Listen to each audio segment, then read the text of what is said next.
来走。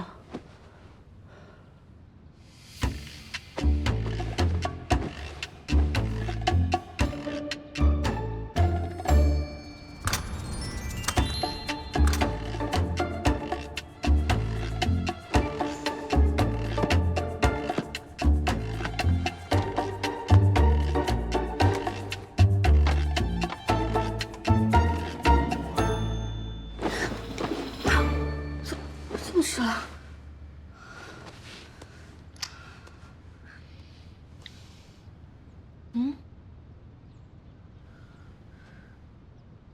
在加州当律师，许怀松应该不是这么清闲的人吧？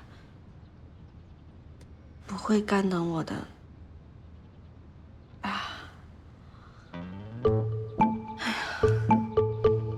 许律师，实在抱歉，我起晚了。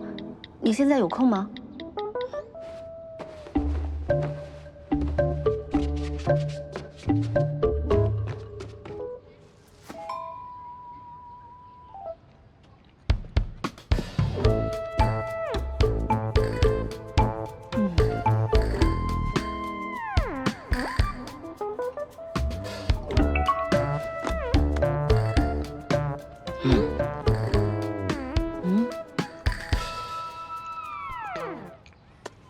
那直接开始吗？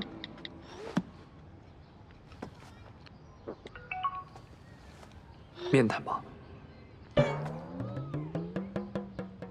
他不是在旧金山吗？视频。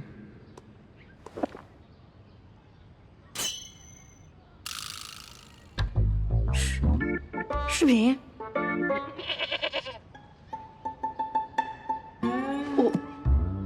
冒昧请问，这个案子有必须要视频面谈的部分吗？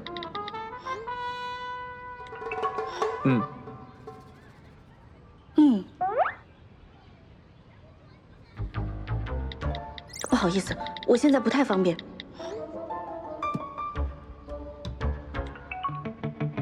多久？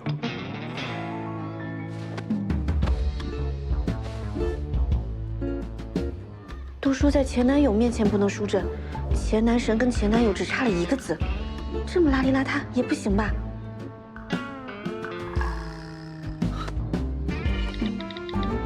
？10分钟。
正式了吧？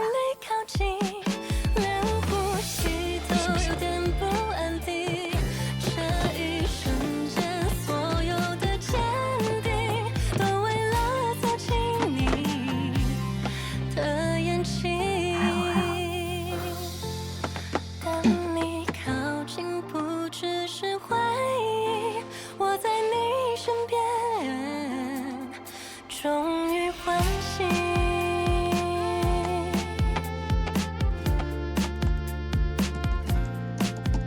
许律师，我这边可以了。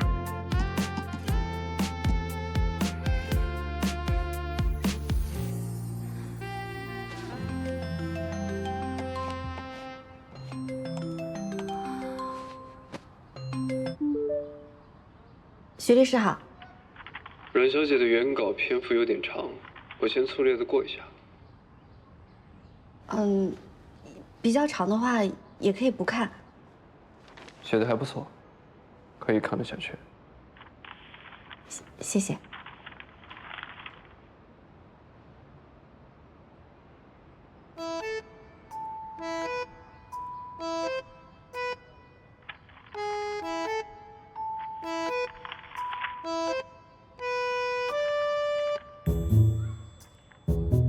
许怀颂这个家，还真是冷不溜秋，毫无生气啊。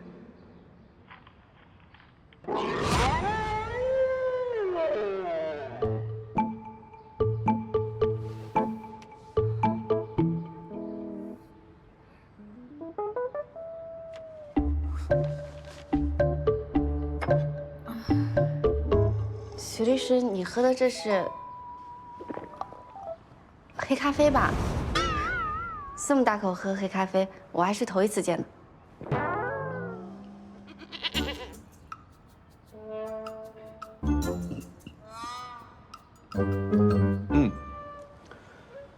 习惯了。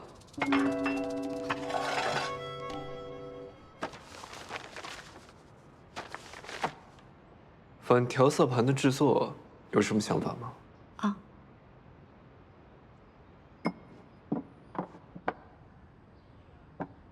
阮玉啊，阮玉，你在干什么？许律师，不好意思，我去拿一下资料。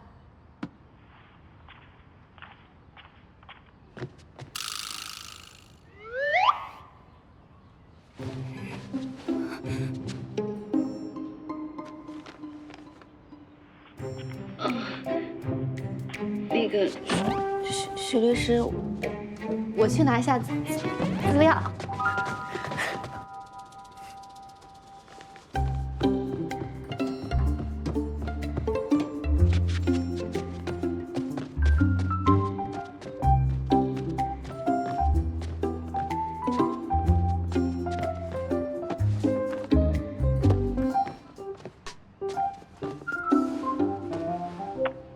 许律师，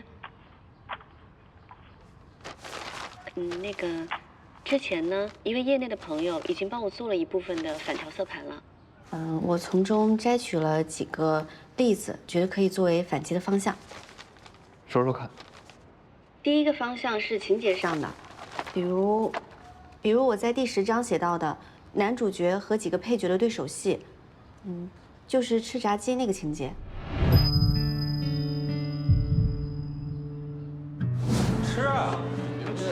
你放学弄个梯子来，放后门墙根那儿啊。什么梯子干什么呀？你明知故问，当然是翻墙出去买炸鸡啊。许怀颂这种清冷优雅和露水长大的人，难道会跟他们沆瀣一气，为贪吃炸鸡违反校规吗？你作业写完了吗你？我没兴趣。什么写啥呢？写什么作业呀？你不去，你不去，我把手机给老阮了。哎呀，完了！要是交给我爸那暴脾气，许怀颂就完蛋了。吃炸鸡不行，我得想想办法。去不去啊？谢谢老师，等我用完了，我马上给您还回来。不急的，这个梯咱让老师慢慢用，回头得空了还回来就行啊。谢谢老师。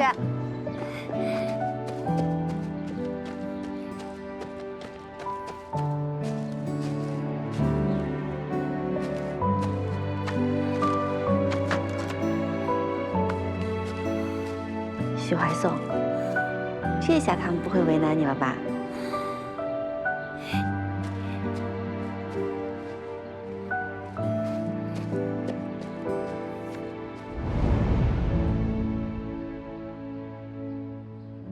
就算是真实发生的事儿，但过了这么多年，他应该也不记得了吧？这个情节怎么了？这个情节写诗人那边也有，但是仔细看，我们的描写意图是完全不一样的。我这边是女主视角，写这个情节是为了体现她的暗恋心迹，但是写诗人那边是男主视角，后续是一段男主角的心理描写，说他其实很喜欢吃炸鸡，但只是因为当时女主角就在附近，他觉得翻墙这个行为很丢脸，所以才故意表现得不食人间烟火。我觉得写诗人写这个情节是为了体现男主角的表里不一。你没事吧，徐律师？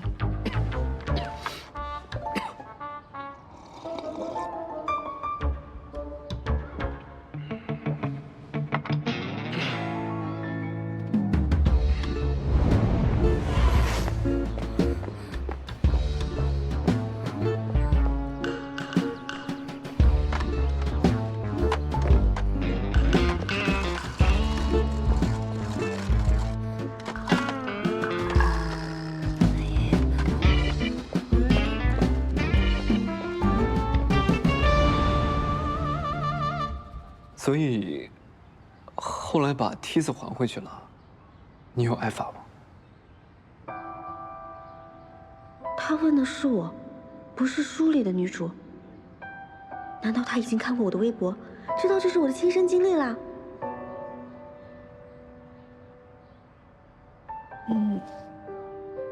徐律师，你看过我的微博吗？没有啊。阮小姐的微博有什么我需要特别关注的吗？如果有，我现在可以看一下。没有，都是些不重要的东西，没有什么需要看的。我们继续。刚刚说了哪儿了？哦，刚刚说到我把梯子……哎呀，不是，我都被许律师你说晕了。许律师，我纠正一下，我们现在聊的不是我本人，我们说的是我小说里的主人公，而且你刚才那个问题跟我们的案子也没什么关系吧？阮小姐，为了这个案子能够取得我们双方共同的满意，作为你的代理律师，我希望你能够100%的信任我，而不是质疑我的专业能力。哦，那女主有没有受罚，跟这个案子到底有什么关系啊？写诗人写了，第二天，男主看到了女主在罚站。如果说你的女主也挨罚了，幸好我觉得女主太惨了，所以没把这段写进去。许律师，你真是目光如炬，我刚刚差点错怪你了，不好意思啊。